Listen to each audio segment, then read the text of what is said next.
Welcome to Modern Homestead, Alaska. I'm Jessica, and our family bought a year's worth of beef. This is not going to be like other YouTube videos where it's neatly packaged and we pick it all up at the butcher shop.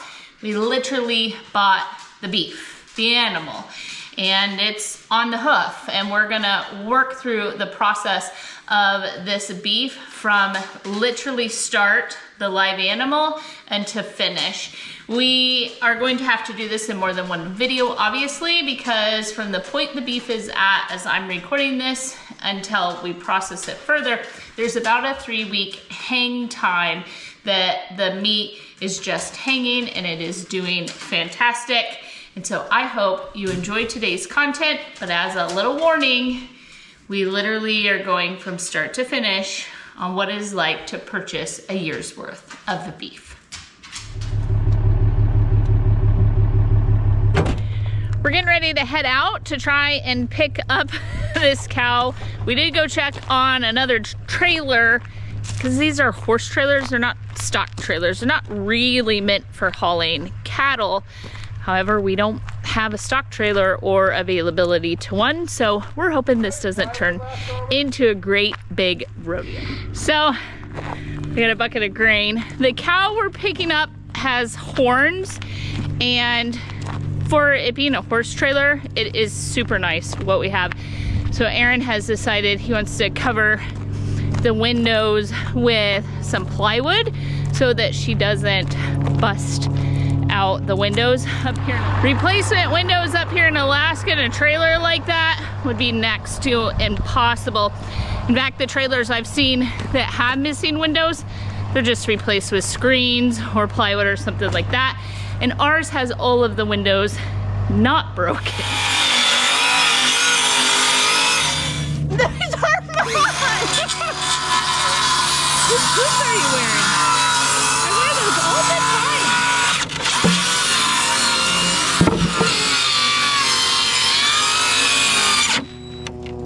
Go up.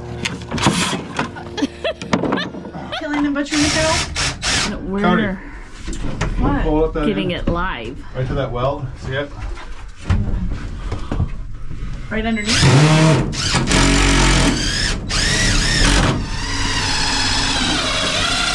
They're just a hair too short. Come on, push. You're the one that wanted the super thick wood. I do. You put a cow's horn through it. I'm good! We are locked and loaded and ready to go. All right, so what we're gonna do is set up an alleyway behind the trailer here and run the cattle up it and hopefully only get the one that we've purchased into the trailer. Yeah. And be on the side, because if you're in the middle, you're gonna get hit. Okay. Right? So you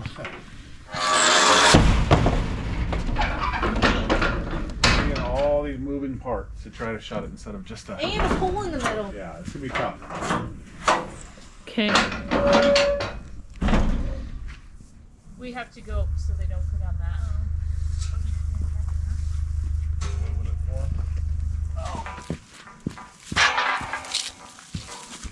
Hi, ladies. Ah. Hi, ladies. All right. So now that we can close it off. Well, once they start getting in, I want to be able to start swinging this around, right? Okay, nice and calm. Just catch them all. That's what he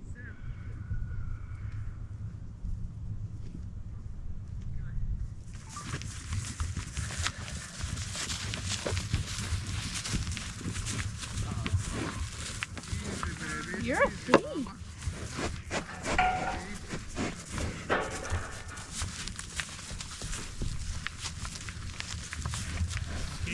Right now? No. Yeah, all the way up by the trailer. Don't want them turning around. Hang on, she loads up, shut it. Peaches have been in there, she's gonna smell that other cow in there.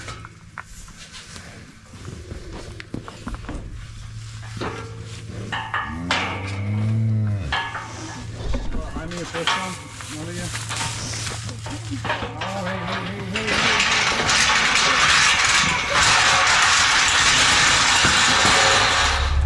Last weekend we had a little mishap when we came out to get the cow.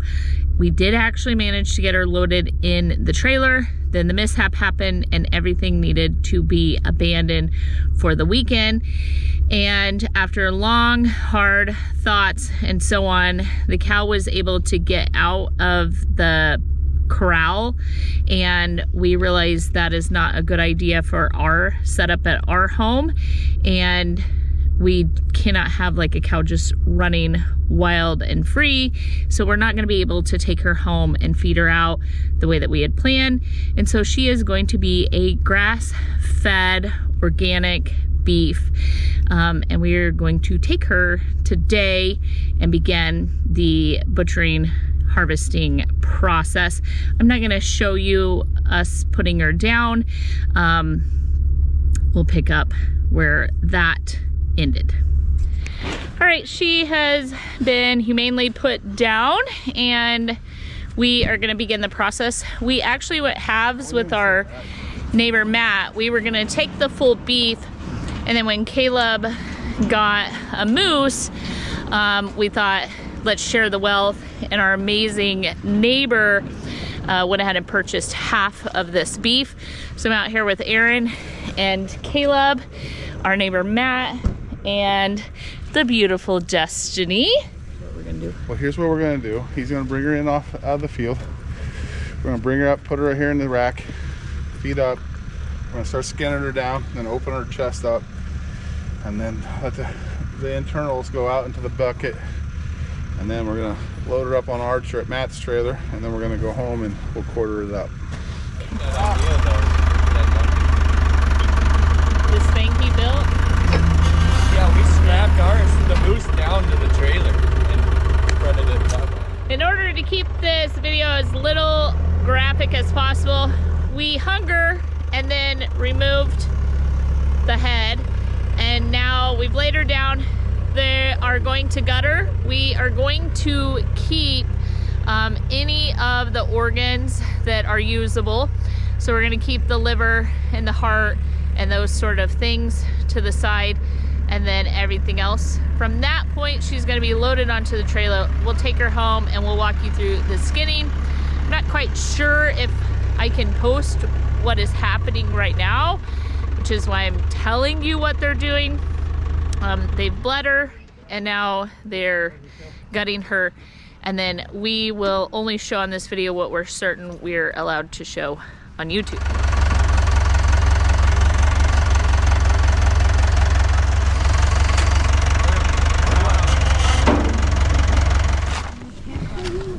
We're over here at our amazing neighbor's house, and we are gonna start skinning, or what's it called, caping? We're skinning. What are we doing? We're caping. We are going to cape the cow.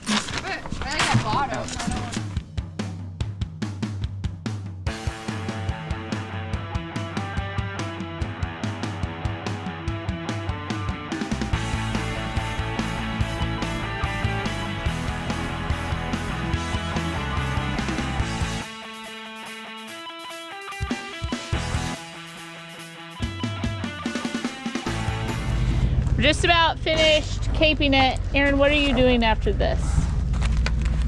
Quarter and hang it. Quarter it? You wanna take And this hang off it. here? Huh? Right here? So cut down so we can cut out brown, right? See how I got that piece when I did that? Okay, well then let me cut it. You get it, girl. How's it go? You learning? Yeah, she's doing good. I just have a You have a foothold. we got a grab hold when we hang it. For real? Well, he said just cut it. I told you how to do it. Don't say that's what I said. So I just cut it. Uh-oh. You're doing good, sis. At this point, the weight of it pulls it off.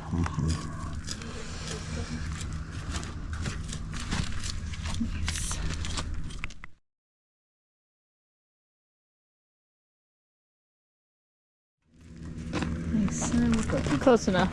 Oh, all right. Rinse this thing Oh. off. We'll be all right. Yeah. Corey, you want to start rinsing that a little bit? Sure. Yeah, we can come my way just. Yeah.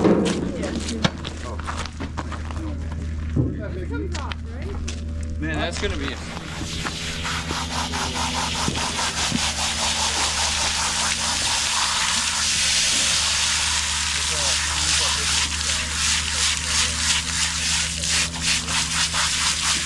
Should have just loaded up in the trailer.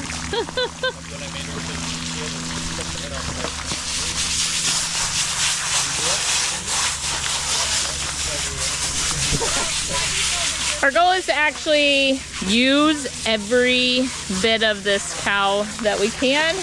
Cody's wrenching the hide. We'll have to find someone that will tan it, but literally right down to the hide, the skull, the heart, the liver, cleaned up the oxtails, got the tongue, every part of this animal that we are going to try and use for something. And we have the whole family involved, and that's something we've always been passionate about, is getting them involved and having an actual understanding of where their food comes from.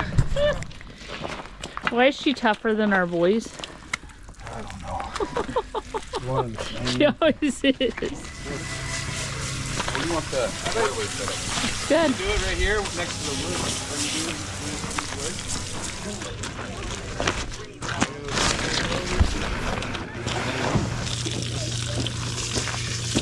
Need help?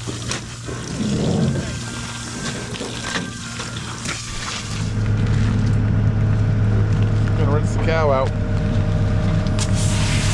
All right.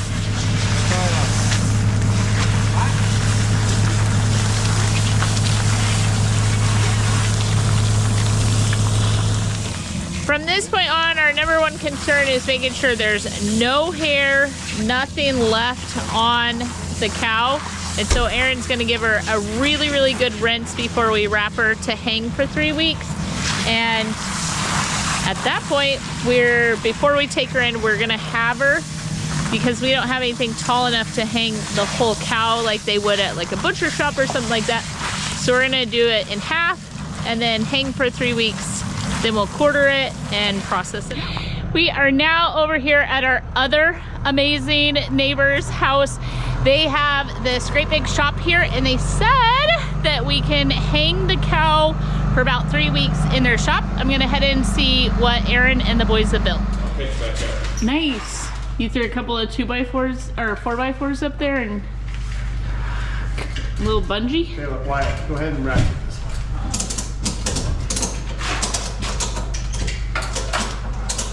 All right, you go. Give her the juice, bud. Give her the juice. Take it up. It's gonna all be hanging on this one.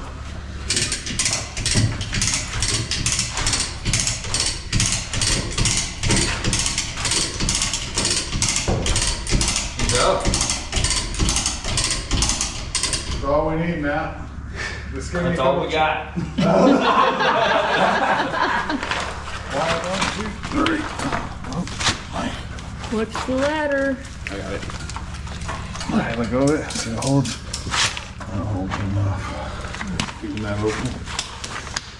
What? We got the cow hanging now. We're gonna let this cow hang for about 3 weeks and then let it sit in here. We got her opened up here to make sure air's flowing everywhere. Just take that little chunk, Kayla, and we might open this back end up too. Just kind of push it. You know what I mean? Just need a tiny chunk. Yeah, this one. Yeah, a little piece that you had. Let's see if we can open this up. Well, I cannot begin to tell you the just substantial amount of work and people that it took to process just to get the cow to the point that it is hanging. I did want to just jump in and address some things that I feel may be questions before we get to them, and also let you know a couple of things that apply here in Alaska that might not apply where you live. Here in Alaska recently, they just shut down another USDA plant where you can take cattle, get them processed, the whole 9 yards. That leaves Alaska currently with one USDA plant to process the beef fat. The issue with that is going to be not that you can't find a local butcher willing to do animals for you. It is that the local stores. So for us here in Alaska, for us here in Alaska, we buy our beef at a store called Three Bears. And the reason we do is most of the meat that is brought into Three Bears is actually, to our knowledge, grown, processed, produced, the whole 9 yards here in Alaska. So it doesn't spend days being shipped up here after it has been processed. And so we support local, and then we also trying to buy the freshest meats and things as we can. With the case of now there's only one place to process, Alaska is going to have to, until more open or something changes hands, I'm not involved in any of that, but until something occurs, Alaska is going to have to bring meat into the state. And our goal of moving to Alaska, one of the main things Aaron and I talked about when everything shut down in 2020 was we wanted to shorten the distance between our food and our table. The shortest distance between your food and your table is to grow it, produce it, process it yourself. And for us, we don't have the land. We don't have the ability to grow a beef herd. A beef cow or steer takes years to grow from the calf to butcher weight.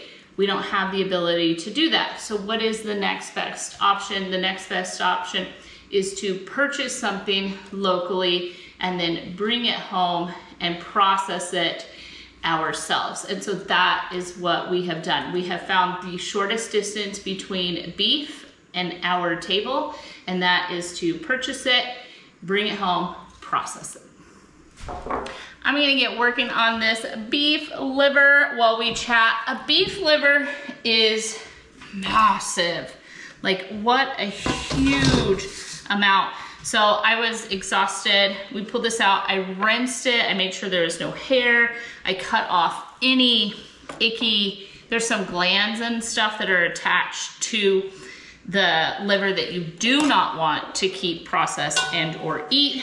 And then I put it in a 2-gallon Ziploc bag, kept it refrigerated, and it let out a lot of liquid. We've discarded of that, and now I'm going to start processing this massive liver, and it is going to be going into the freeze dryer. Now, the reason I'm not just gonna cook up the liver is Aaron has gout. He shouldn't actually, according to what they say about gout, he shouldn't be eating a bunch of organ meat. That would be the heart and the liver. However, turning liver and heart and other organs into supplements is a very healthy trend right now. And the easiest way to consume liver is actually, in my opinion, if you don't like the flavor, the taste of it, is in the freeze dryer. So I am going to, it's a very, very soft organ. I am going to just get it cleaned and sliced and into the freeze dryer, the same as the moose liver, did the same thing with it. And to be honest, with everything going on around here, that is just sitting in the freezer. So I have 2 trays of moose liver sitting in the freezer ready to go into the freeze dryer. And now I will be able to actually fill the freeze dryer.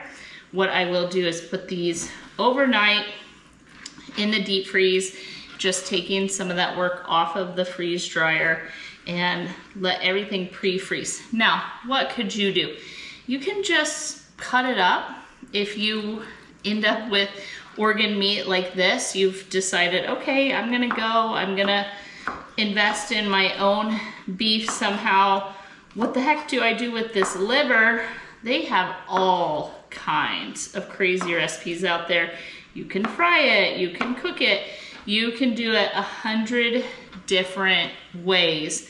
What we're trying to do is share the wealth. Our neighbors, they go on the carnivore diet a lot, and having supplements of the different vital organs is actually going to be really, really good for them. And they say, here's the other thing. Let's talk about me for a second. From having been sick and having massive liver issues in the past, my liver has healed since then. You can never be 100% certain.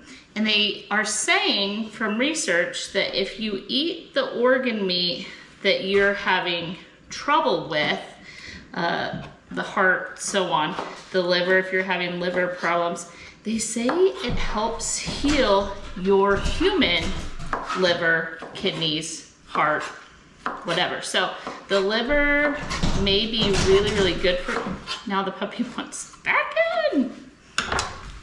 So anyway, I really look forward to seeing if this can help me. I am feeling fantastic. I'm feeling healthy. I'm feeling energized. I really am doing super well. But I'm curious if I'll notice a difference and if the livers will just kind of give me a boost that makes me feel amazing. Clearly our puppy has a boost. I would grab the camera except for I'm covered in this. Oh my gosh. In other news, it snowed over a foot here at the homestead and he loves the snow. He's running circles. All right, I'm gonna show you there is some connective stuff on the liver, the heart, and some of the different organs. You want to remove as much of that as possible. It's not good eating, and so the easiest way is to just kind of get a big enough chunk of meat that you can hold on to it in order to kind of shave that off. And then beyond that, you just have the beautiful moose, or the beautiful, what are we processing? Beef liver. Okay, so we have some other parts to get out of.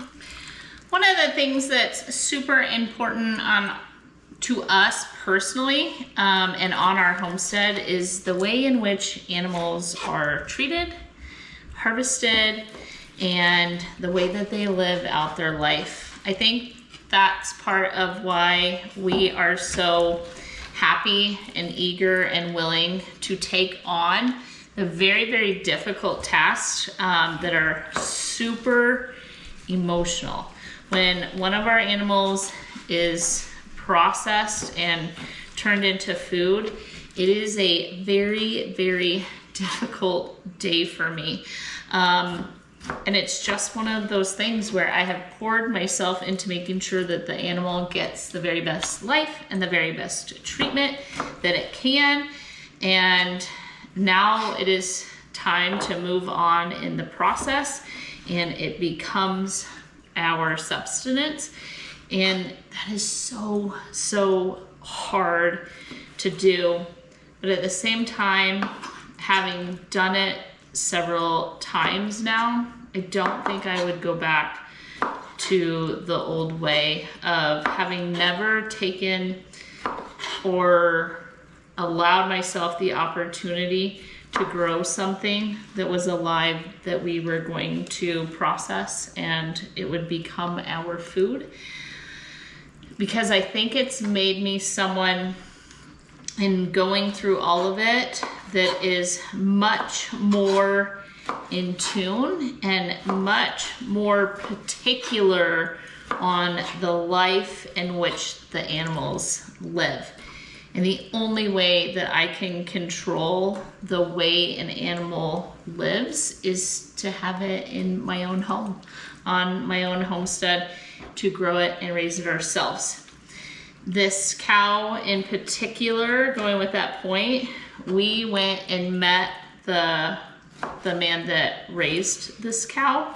We had conversations about why he was letting her go to slaughter and all of that. We saw how they lived, we saw the care. And after all of that, we were absolutely comfortable with purchasing this particular animal. And then we're on the list in the future to get a cow from him or steer each year for as long as he will be growing them. So it's nice to meet someone local. It's nice in all of those ways, but it also isn't the easiest process. And I totally agree. It is not for everyone. The abilities and understandings that are required to process an animal of this size, let alone raise one and go through all the steps, is pretty detailed. So if that is not something you're into and you're up to, great. Just be diligent in seeing that in any way that you can make the life of the animals a little bit better, participate in that. And if that's beyond your means and your ability, then let the rest of us worry about it. So I'm gonna finish up the liver here. The other organ that we went ahead and pulled and is ready to go is the beef heart. This is way smaller than the moose heart. I'm just going to get it cleaned up, and I think I'm just going to freeze this. I might chunk it up and freeze dry it. I'm just gonna have to put it in a zipper bag.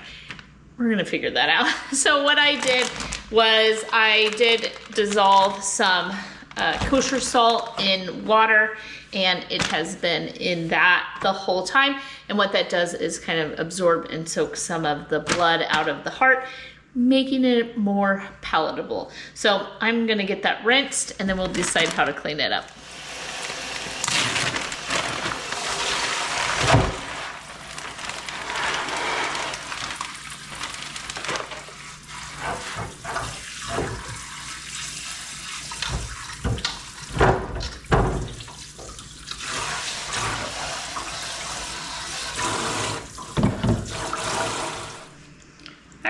So it's much smaller, it's got some hard fat on it, none of that is really edible, and then anything inside.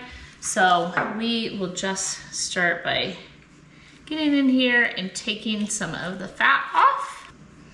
So I did in a previous video do the same thing to a moose heart, and I hadn't intended, we knew this, we had agreed to take the cow, but it's just kind of the way things have gone video-wise, kind of doing a video on processing a moose and then also processing the cow. But that's just us filling the freezer, doing the best that we can, and just moving along with whatever rolls on the homestead that we're able to get taken care of. I find homesteading channels kind of funny in that, you know, it is very much a fluid situation on what is happening on the homestead at the time. And so you might be doing groceries and filling a pantry one week, and the next week you're, you know, planting out a garden, or you're processing some sort of livestock. It is a very, very fluid lifestyle, and the channel just has to roll along with whatever it is we happen to be doing at the time. I went ahead and just diced up the heart, got everything cleaned up. What can go to the dogs will go to the dogs, and what can't will not, of course. I think I'm just gonna freeze this in a freezer bag, and then when the liver is done in the freeze dryer, I think I'm gonna throw the heart in there as well. I'm also going to be freezing the tongue. We did get that completely cleaned up and ready to go. It's gonna go to Destiny's grandma, and she is so very excited to receive that. So I guess my closing thoughts before I jump to the closing of this portion of the video is, hey, if it's not something that you're accustomed to or you don't like that's part of the animal that's totally usable, reach out into your community of family and friends. I guarantee you there is someone close to you who would love to take the odd bits and pieces that maybe aren't something that you want to eat yourself. So try and use as much of the animal as possible. Try and save it. And then also the parts that aren't very appetizing and you aren't willing to find a way to use it, try and reach out in your community. I bet you someone else will take it off your hands. Now, let's jump to past me and end this video. Oh my goodness, friends. It pays to have amazing, amazing neighbors. We are so blessed. We are so blessed to be able to share this with our neighbors, and they're a family of 6 as well, 4 little kids, and then to be sharing it with our family, which is all older. We don't have elementary school age kids any longer, but man, great big thank you and shout out to all of our amazing neighbors and everyone that has played a part in this today. We hope you enjoyed the video. If you did enjoy it and you haven't yet, hit the subscribe button. If you ring the bell, you get notification. Thumbs up and comments all do help our channel to grow. As always, we hope you're blessed. We hope you find something to be grateful for, and we hope to see you in the next video. Bye for now.